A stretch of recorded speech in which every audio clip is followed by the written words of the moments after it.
Thank you for having me here, and Prof Noakes, thanks for your inspiration. And I must thank you for two things. Firstly, for helping me get fat when I was a carboholic after reading your book.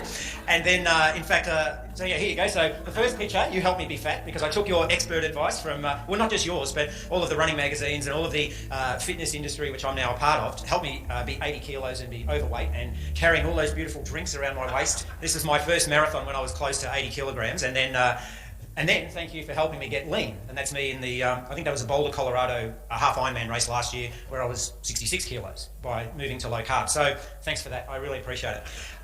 Anyway, look, Jane mentioned a bit of my background.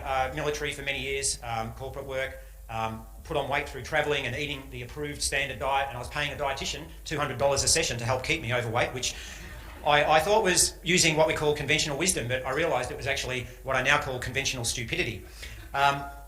Through this whole process, I've really improved my athletic performance, and my marathon times have come down.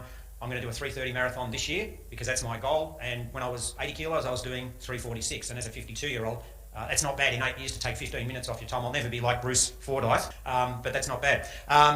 And I work with people every day. That's my profession now. I left the corporate world and I coach people to help them optimise their life and lose their belly. And I think when I looked at all of my clients, you can see the numbers here, I think I've averaged, or over the total of about 2 years, we've lost about 960 kilos with all of these people I've worked with directly. So it's great and I love it. And I really want to thank Tim for helping me move to that with my career and my life. Now, how many of you look like this when you're either talking to a patient or you think like this? Now, you're probably not wearing a loincloth, right? But as I was putting this presentation together, I had a moment where I was dealing with a potential client. I call them client, not patients, because I'm not a doctor. And I do an interview with everyone before I decide to work with them because they have the ability to say they want to work with me or not work with me in the same, I work the same way. I don't work with everyone that comes to me because I can only work with 30 clients at a time. And this client came to me and he was like, look, I've got diabetes. My doctors told me I need to lose weight. I saw one of your testimonials from a client. They said, I have to work with you and I'm really committed to make this happen. And we went through this whole process on the phone. So he wasn't a client yet, so I wasn't giving him advice. I was just sharing information and I was explaining what he would have to do because he said, what does this take to do this? And I said, well, okay, tell me how you currently eat. And he said, oh, okay, well, I have cereal for breakfast. And I said, oh, with low-fat milk? He goes, yeah. I'm like, yeah. And let me guess, orange juice? He goes, yeah. I'm like, okay. And I said, and he goes, that's after I've been to the gym and I've had a protein shake. Yeah. And I said, with skinny milk? He goes, yeah. And then he told me about his lunch, and that was like bread and chicken with no fat on it. And he told me about his dinner and then his snacks. And at the end of the conversation, I said, have I missed something? I'm a little bit deaf because in the army we did a lot of shooting. Did you tell me about the vegetables you would eat? He goes, oh, nah, mate. That's how they speak in it. Nah, mate, I can't eat vegetables. I'm a carnivore. And I'm like, look, I love my meat too, but I eat lots of vegetables, not white ones, but green ones. And we finished the conversation and I said, well, if you're going to work with me, I'm going to ask you, and I won't work with you if you can't do this. You're going to stop eating bread, white potatoes, a lot of fruit. You won't never eat a banana again or until you get your blood sugar under control. Cereal, skinny milk, you're going to eat fat. And he was like, oh, I have to go and talk to my wife. And I get a text the next day and it says, Andre, I know that you would extend my life. I know I would live longer working with you, but I just can't come at having to eat vegetables, so I'm sorry. So that's when I had this look of my eyes. Anyway, so I didn't work with him, and if he ever wants to work with me, I'll try and help him, but I don't think it's going to happen. So crazy questions or thoughtful questions. So I asked all of my clients in a survey, what are the questions that have helped you make a shift or a change in your motivation to change your health and change your life and lose your belly? And so the two questions that they said gave them the biggest help in making a shift were forward-looking questions. And they were, where do you want to be when you retire and what do you see in your future for you and your health?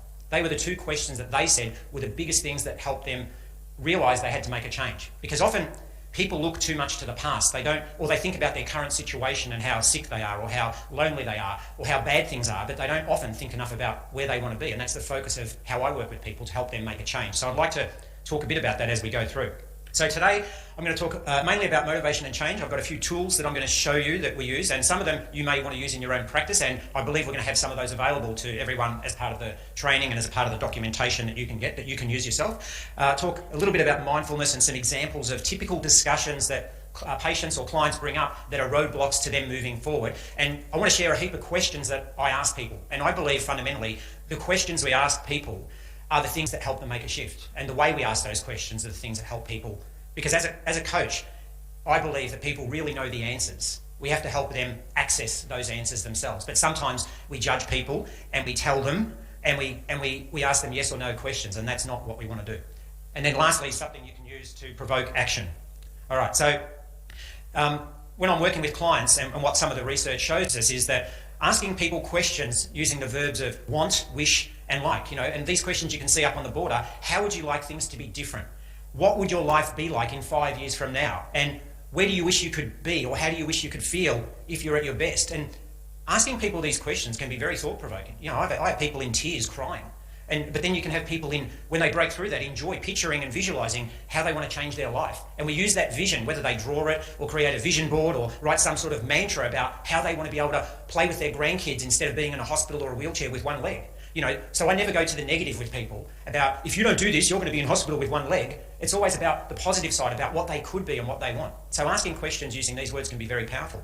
And once we draw out that they want to be retired on a beach and have a great life and be able to walk with their wife and go bike riding in Europe or whatever it is, we then say, well, okay, look about this ability. Well, what can you do? What could you do? What could you do now to make that happen? So what can you start today or this week? What's just one or two things that you could start today or this week to start to move in that direction, so we get a little bit of forward momentum? One of the things I do with my clients is I say, could you just stop eating bread for a week? And I guarantee you, whatever it is, whether it's stop eating bread or stop drinking alcohol or stop having cappuccinos, my God, right? If you could just stop doing that for a week, I guarantee you, you will see a massive change in something. Whether it's you can actually go to the toilet every day and have a decent poo. No, seriously, like the number of people that are constipated or have the other option of that, which is the other version. So, and if we can get them to do one thing that week that makes them make a change, it builds trust. They say, oh, this person knows what they're talking about. Gee, I feel different. I'm not bloated anymore because I'm not eating bread. Wow, that feels great. And then the discussion is, well, what else could you do? What would you like to change next week that can impact the way you feel to give you more energy? And they'll come up with the answers. It might take a while, but these sort of questioning techniques about imagining what it could be like and getting them to lock in is very important. I'll explain why it's important when we get to the mindfulness part. And then the reasons. So what could be the result of you making this change? Oh, well, maybe I won't be bloated, or maybe I won't be starving, or maybe I won't be stressed, or maybe I will feel more energetic. Maybe I'll be able to keep up with my 2-year-old child instead of going to sleep at 3 o'clock in the afternoon. So we have these reasons, and then, asking them how important, how urgent, and what happens next and what has to change for them. So getting them to come up with the answers, and then having a simple plan around that. And it could be as simple as saying, I'm going to not eat bread for a week, or I'm not going to have porridge or oats. I teach 250 people a week in gyms, group fitness, and the number of women I have helped for free just by asking them to stop having oats and a banana and an orange juice in the morning. They come to me 3 weeks later saying, oh my God, I've lost 3 kilos, I feel amazing. And that's all they've done, one little thing. It's so great. It's amazing. All right, so now some tools. So there's a tool we use in coaching called the Wheel of Life, and as I said, you're going to get this with the full instructions of how to use it, so I'll go very quickly. So this tool is used where clients can, and I work with some doctors in Melbourne that give this to clients before they come to the first meeting. So they get given this by the receptionist, or it gets emailed to them, and it has full instructions for the client to actually get more self-aware of their current situation. So self-reflection, like what is my life like around these 8 segments? And you can change the names of the segments. We have romance, we have health, we have finances, we have work, and we ask clients to do this and come up with their own picture. Now, has anyone done a Wheel of Life before? Yeah, a couple of people. All right, something everyone should do. I recommend you all get this, do it, and do it with your partner. And the reason it's important is, I had one guy, I saved his marriage, he told me. He rated money as 2 and romance as 10, and his wife rated them totally the opposite. So we weren't doing banting coaching, it was life coaching. So what we do is we ask people to rate these areas and then say, okay, well, which 2 areas do you want to work on? Which 2 are important to you? So in this instance, this person's picked, or I have on the plane, I just said health and fun and recreation. So you say, okay, you're a 5 at the moment, or a 6 at the moment for health. What would it be like if you could take it to an 8? Tell me. What would it feel like? What would it look like? How would you be? And then what can you do to start moving it to that? Simple things like get more sleep, eat less carbs, eat less bread, not get constipated, have more energy. And then you can build a whole plan around that. But the plan needs to be realistic, and this is something the person can do totally by themselves. They don't need a doctor to help them, but then they can get more self-awareness of the real current status of their health. Now, I do have a tool that I call the Wheel of Health, which is similar, which we're still developing, but everyone has a different way of using it, where the doctor can actually put down on this wheel the different areas of health that they measure on a person. So whether it's, and I'm not a doctor, whether it's bloods or cholesterol or triglycerides or a whole range of things that they can then show the client and say, well, great, that's the way you feel about your life, but here's the health markers, and let's work on 1 or 2 of these and build a plan for how we do that. Okay. All right, so mindfulness. The definition of mindfulness is, as you see on the screen. The way I like to explain it to a client is being more connected and aware of the impact of our life on our body and the way our energy flows, our mood, our bowel movements, our hunger. And is our hunger a habit or do we have cravings, and our mood and emotions. And if our clients can connect what the purpose of what they're eating is, or the purpose of nutrition and how it affects these 4 areas, we can really help them make a shift as well. And I know we've just had afternoon tea, but bowel movements is something that I believe is very, very important and a very big indicator of health. And that's one of the first things I work on with people is, in fact, I had this woman who had been constipated for 10 years. She was only going to the toilet every 3 days, and she thought that was normal. She thought that was her. And I'll go straight into her. This is her here. So this connection with bowel movements, bloating, energy and clarity. And the conversation I would have with her is, so you've been constipated, or if I have a client that's constipated, I say to them, what have you done differently in the last couple of days? And some of them will be like, oh, I don't know. And I say, can we look at your food diary? And they look at the food diary and there's no vegetables, no spinach. There's hardly any water. So they build this connection between what they're bringing into their body and how it's affecting them. And they learn. So by the time we finish working together, they intrinsically know that they don't have to think, if they're constipated, they don't have to think why it's happened. They know, I haven't eaten enough spinach, or I've had too many, I haven't had enough water, or, oh yes, I had bread and that's caused me a problem. But this woman was saying, oh, that's just me. And worse, her doctor, what did he say? That's in your genetics. I'm not a doctor, but can you tell me, being constipated, is that from your, genes? I don't know. So I said to her, there's a problem. I believe there's a problem with hydrochloric acid. You're not digesting your food properly. My wife worked with her, who's a nutritional therapy practitioner, gave her some hydrochloric acid supplements, and within 3 days she was going to the toilet every second day. Within 2 months she was going to the toilet every day. She started losing weight, and she was like, oh, I'm so free. I'm so unstressed. She was building all of this stress. It was amazing. So these are some questions that I ask clients. Tell me about your energy levels. Tell me, what do you think is causing your bloating? How can you connect with what you've done and how you're feeling? It's really important because people think being sick is normal. People think being overweight is normal. I thought when I was that marathoner, I was normal. Why? Because 95% of everyone running on that day was fat like me. And they were all carrying water bottles with sugar in them. So I just thought that was normal. And I saw these skinny guys running and I'm like, oh God, they look sick.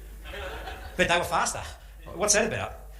And one of the things I also talk about is, see, this last thing, it's like, how does it feel to be in the 1% club? So I talk to people about when they are connected to their body and they're mindful. I say to them, how does it feel to be in the 1% of people that are truly blessed to understand what food is doing to your body? And they take that on board and they take that as a medal or a badge to say, yeah, I am so lucky that I know what's going on in my body. It's just terrific. Let me go back up here. One of the things is social pressure, okay? So work with many people who, if they're particularly Europeans, have Italian or Greek parents, they go to their house and they say to me, I always get stuck at social functions. And they have this belief that they're going to offend their mother. This one guy I've had, oh, my mum makes great pasta, and if I don't eat it, she's going to think I don't love her. And the conversation is, does your mother really judge you for not eating pasta or cake? And the person looks at you and, have you asked her? Oh, no. Oh, you just believe it? Oh, yeah. So you work through with them and say, well, could you actually have a conversation with your mother and just say, Mum, instead of saying, I'm on a diet and I want to lose weight, because she won't think you needs to lose weight, you say, Mum, I've spoken to my doctor and I've got a bit of a sore tummy. The doctor said I shouldn't eat pasta for a couple of weeks. Do you think your mother's going to say, oh, you're a horrible son? No, she wants you to be healthy. And just little things like that. People think there's this expectation of them to eat a certain way by their friends and family in these social circumstances, and just challenging people, but is that your belief? Is it real? Right? And also men with alcohol. Well, I don't drink alcohol. I see it as poison. Why would I drink it? I've only got one liver. I don't want to poison it. But all these men that say to me, oh, I'm going to go out with the boys and I have to drink beer. Well, if they're really good mates and these guys are unhealthy and they're trying to lose weight and fix their diabetes, I say to them, are your mates really wanting you to be sick? Are they going to judge you for drinking water? No, they never do. But people have these beliefs that we need to challenge. I'm too busy. One of the biggest things I find with clients is they don't plan for their food. They get so busy that they just go to the pantry and grab food out of the pantry or cook something that's really easy and fast. And if I'm working with a client, I'll ask them, you ate out 3 or 4 times this week. What's that about? And they look at you. Well, what's that about? Oh, well, I didn't go shopping. Okay, well, what could you do about that? How would you feel better if you ate properly and you cooked your own meals? Of course they would. So you work with them to say, okay, could you put it in your diary to go shopping? And we try and make people understand that being busy, you'll always run out of time, right? But should you dedicate time to look after your health, eating properly, and optimising your life? And once again, you'll get all these slides that have all of these little conversations and questions that you can use when you're working with people. I guess the last thing here is this visualisation about why it's important to help people lock into something of how they want to be in the future. And the reason I ask people to do this is when they're in a situation where they're at a function and someone offers them a pastry or a champagne, or they're at home after dinner and they go to the pantry and they're not even thinking, I ask them to firstly pause, consciously pause and take a deep breath, right? So even if it's, oh, here's a champagne, pause, take a deep breath, smile, because when you breathe, you get calmer, your hormones calm down a bit, your brain switches on and you can actually think. And then think about, before you go to that food, that drink, the pantry, ask yourself the question, what's the purpose of this nutrition? Am I consciously having this, or is it a habit, or am I doing it so I don't look strange that I'm not having a glass of champagne at this function? And then make a conscious decision about what you're going to do and accept the consequences. And just by doing that, people can make a massive shift. And at the same time, in that split second where you're thinking, picture how you want to be in 5 or 10 years on the beach with your grandkids. So you can put all that together in a split second in your head, but if you don't have anything to lock into to change your health, it's a lot harder. But when we work with people to build these visions of where they want to be and what their statement is of how they want their health, like being lean or being active or having energy, it can really make a shift. And I urge you to think about these things when you're talking to your clients. Not just 12-week change or what's happening next week, but long term. Okay, and this is the last thing that sometimes we need to do to provoke action. I try not to do this very often, option 2. We try and focus on option 1 to help clients build a positive motivation and a positive statement about where they can be, all in a reframed positive state, and ask them if that's what they want. Sometimes it does help clients using option 2. That gets a lot of emotion and tears, but sometimes that breaks through a barrier because they don't think about that that's going to happen. So we always try and go with option 1 to provoke action. Sometimes we need to use option 2, and it sometimes can have a profound impact. So, as I said, there'll be some tools that are provided, the Wheel of Life, my version of the Wheel of Health as well, and some gold planning sheets that you as practitioners can use with your clients that they can do as self-paced work to help them dig deep and find some answers themselves. And don't underestimate the power of curious questioning to clients. Thanks for your time. I know that's been very quick. I'm here for 2 days. I'd love to talk to any of you. I've come a long way. And I hope that just 1 or 2 things I've said can help you with just 1 or 2 patients. And if so, it'll be well worth the time of coming here. Thank you.